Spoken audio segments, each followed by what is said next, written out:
At dahil nga tapalang nga nakita ko din sa lalauhan, kaya namin naisipan ko nga na ito na lang ang aking panghuhain. Tapos nakapulot din ako nitong paborito namin kainin nung kami mga bata pa, talisay. At yun na nga guys for today's video ay sa wakas at bumuti na rin ang aking pakiramdam, kaya nga lang ako medyo inuubo pa pero kaya naman na makapag-vlog. Medyo matagal-tagal din pala na ako hindi nakapag-vlog at lagi lang nakalugmok sa bahay. Kinalyo na nga yung likod ko kakahiga, ay napakadalang ko nga palang lagnatin, kaya naman kapag ako'y nakaranas nga ng lagnat ay talaga naman akala mo na may mamamatay ay. Abay, ikaw ba naman napakasakit ng katawan, tapos asabayan pa ng sakit ng tiyan, tapos asabayan pa ng ubo na pakiramdam ko, pati bituka ay may susuka ko nakakaubo. Hindi nga lang pala ako nilalagnat sa bahay at nagkahawa-hawa na nga kami. Si mama lang hindi tinablan. Bali hindi ko nga pala alam kung anong pangunguhain ko din sa lalauhan.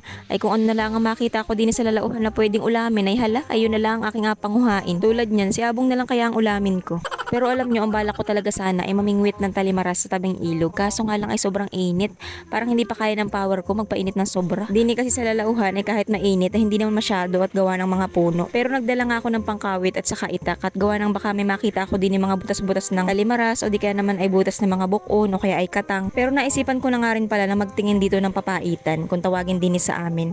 Para din siyang balilit pero ang papaitan ay lumalaki siya, parang bagumon din. Matagal ko na nga rin pala sanang gustong i-vlog ito, kaso nga lang ay talaga napakadalang na ngayon dito sa amin. Actually may video na ako ng pangunguha nito, kaya nga lang i-accounti kasi yung nakuha ko. At yun ay April pa talaga. Hanggang ngayon ay nasa gallery ko pa, hindi ko pa nga magawa-gawa at gawa ng kakaunti nga nakukuha ko lagi. Nakakahinayang kasing i-delete yung ganong video at gawa ng sa tulad kong mag-isa lang lagi sa pagbablog, medyo mahirap gumawa ng video. Kaya bala ko talaga kapag may nakuha na nga akong papaitan ay di idudugtong ko na lang doon sa video na nagawa ko nung nauna. Pero hanggang ngayon nga ay naku ay klaro na magawa ko pa yung video na yun. Marami kasi talaga dito noon, kaso nga lang ay madalang na ngayon at naunahan nga ako at may mga nanguha kasi dito na isang sako daw ang pinanguha nila. Pero kung hindi nga talaga ako makakuha ng marami noon ay di wag, manguha na lang tayo ng iba, yung meron. At dahil nga may nakita akong butas dito kaya may naisipan kong andukutin. Ang karaniwang nga pala laman ng mga ganitong butas ay bukon, talimaras, pero wag na nating asahan na katang at gawa ng sa dami nangangatang dito, naku wala ka na makukuhang katang. Pero kanina pa nga akong dukot ng dukot ay wala naman laman. Tapos nakakita nga pala ulit ako dito ng tapalang. Nakakatuwa naman kasi dalawa na itong nakita akong tapalang. So yun, at napagdesisyonan ko na tapalang na lang ang pangunguhain ko. Nga pala doon sa butas na dinukot ko kanina, hindi naman imposible na magkaroon ng katang doon. Kasi nga ang mga katang naman na pula ay kung saan saan lang yung mga nagasumiksik. Ay di ba nga't minsan ay nakakita kami niyan ay nasa hagdanan laang namin. Hindi nga lang talaga namin natsyempuhan na may hawak kaming camera ay di sana itambak na naman ang aking bashers.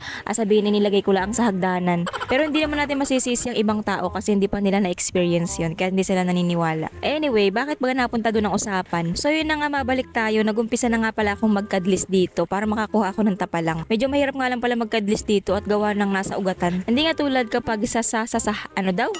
Hindi nga, okay sige wag na nga lang. Hindi nga tulad kapag sa may sasahan ka mangunguha at wala masyadong mga ugat-ugat. May napanood kasi akong gano'n na nag-vlog nga na nanguha sa may sasahan. Dito kasi sa amin wala namang sasahan. Meron naman kaso napakalayo din sa amin. Nakakatuwa kasi ang lalaki ng mga tapalang na nakukuha ko. Hindi nga tulad nung nanguha kami ng kapatid ko na medyo maliliit lang. Isa nga pala talaga sa kinaaliwan ko kapag ako'y nangunguha ng pang-ulam, ang pangunguha ng tapalang at bangkalan. Bukod kasi sa talagang na-challenge ka sa pangunguha nito kasi nga medyo mahirap talagang hanapin, ay talaga napakarami din lamok din sa lalauhan. Tapos asabayan pa ng ubo ay talaga naman ayos din. Napakarami ng gamot na nainom ko ay hindi pa man laang nawawala aring aking ubo. Ilang days na nga rin talaga ako laging puyat at gawa ng kakaubo. Hindi na ako makatulog. Habang yung iba ay puyat kakachat sa mga bebe nila. O di ba sana all? Nga pala buti na lang at nakakita ako ng tapalang dito. At may lulutuin na naman ako doon sa aking tambayan. Nakakamiss kasi talaga magluto doon. Kahit nasa bulat lagi ang mga gamit ko doon kapag ako'y nagluluto. Mahirap kasi talaga ang maging content creator. Kung papanoorin natin yung video, napakaikli lang pero napakatagal noon bago gawain. Lalo na talaga kapag mag-isa ka lang at yung hirap mo ay parang naka times 2. Pero masaya naman ako kahit mag-isa lang ako ay kinakaya ko naman. Hindi ko pa kasi kayang kumuha ng taga-video kasi nga ay nung kinikita ko naman dito ay sakto lang. Halos kulang pa nga sa akin.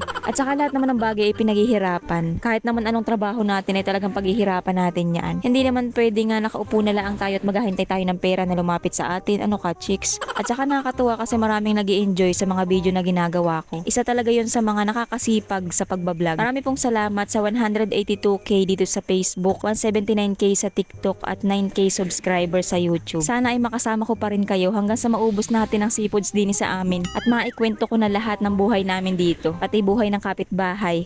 Alas 10 na nga pala ngayon at ako ngayon nagugutom na at hindi pa nga ako nag-aalmusal. Kasi naman pagkagising ko ay talagang ako ay diretso na agad din sa lalauhan. At gawa ng abay sabi ko babawi talaga ako at ako isang linggo halos di nakapag-upload. At sa gutom ko nga ako ay nakakita ng talisay din at atilarin ko nga. Wala nga palang puno ng talisay din sa amin at ito nga pala mga talisay na ito yung mga naanod laang dito. Noong mga bata pa kami lagi kami namumulot niyaan. At wala nga sinabi yung dragon seed mo dyan at yan ay libre laang. Kaya nga lang ay sa pagtitilad niyan ay nadadamay pati daliri. At dahil nga talagang gutom na ako ay baka makain ko pa pati bunga ng bakawan kaya na may umuwi na nga ako. Pero alam niyo sa pagkakatanda ko parang kumakain din kami ng bunga ng bakawan nung kami maliliit pa. Oo, ganun talaga kami ka-PG. Pero sa pagkakatanda ko talaga may kinakain kaming bunga ng puno dito sa lalauhan. Hindi ko lang sure kung anong klase yun. Sa bagay, ganun naman talaga kami ng mga bata pa kami. Kahit nga mga damo ay kinakain din namin. O alam niyo ng mga batang 90s dyan, na mga lumaki sa probinsya, yung mga damo baga sa daan, yung mahaba na parang tingting tapos hinuhugot, ganyan baga. Ayan no. Parang tingting siya. Nga pala luto na gagawin ko din sa tapalang ay di yung pangkaraniwan na lagi namin niluluto kapag kami nag-uulam ng ganito. Niluluyahan namin at nilalagyan namin ng swatanghon. Swak na swak nga pala ang lasa noon dito kasi nga ang lasa nito yung matamis-tamis. O di kaya naman minsan ay ginagataan namin at nilalahok namin sa gulay. Pero may mga nakapagsabi nga rin sa akin na tinotorta daw pala ito. At masarap nga daw pala itong tortahin. Gusto ko nga sana subukan yun kaya nga lang ay wala nang tindang itlog din sa kapitbahay. So bali next time na lang subukan ko yan yung tortang tapalang. Na pala may mga nagre-request sa akin na magkilaw daw ako na ring tapalang. Sinubukan ko na po kaso nga lang hindi ko talaga kaya. Pasensya na kasi ayoko naman gumawa ng video na kunwari ay kinain ko tapos ikakatlaang. Bukod sa sayang yung pagkain ay sarili ko lang ang niloloko ko kapag gayon. So yun na nga at kakaumpisa ko pala ang magluto ay nakikita ko na agad ang panuos na kaldero. Yari na naman ako nito sa may-ari. Habang abala nga ako sa pagluluto ay may nakita ko ditong talimaras na nakahapon din sa may puno ng pagatpat. Ito nga pala yung sinasabi ko na bibingwitin ko sana ngayon. Sinisilo namin yan pero next time na lang pagkatapos itong vlog na to. So yun na nga guys, kain po tayo. At parang medyo nakakapagsisi nga kasi nilagyan ko ng sili ay ako inaubo pa. At pagtikim ko pa nga lang ng sabaw ay ayun, tinalahik na agad ng ubo. Nga pala may dala rin ako ditong saging na binagkat pang himagas. At syempre pagkatapos ko nga palang kumain ay ayun, paharag-harag muna ako din sa aking kubo. At may dala nga rin pala ako ditong speaker. Napakaganda nga pala talagang tumambay dito kapag ganitong ang oras, alas 2 ng hapon. Alas 2 na nga pala ako ng hapon kumain pero kumain naman ako kanina pagka uwi ko galing sa lalauhan. Ang presko nga matulog dito tapos sa mga tugtugin mo ay cha-cha, budots, o di ba pang asar.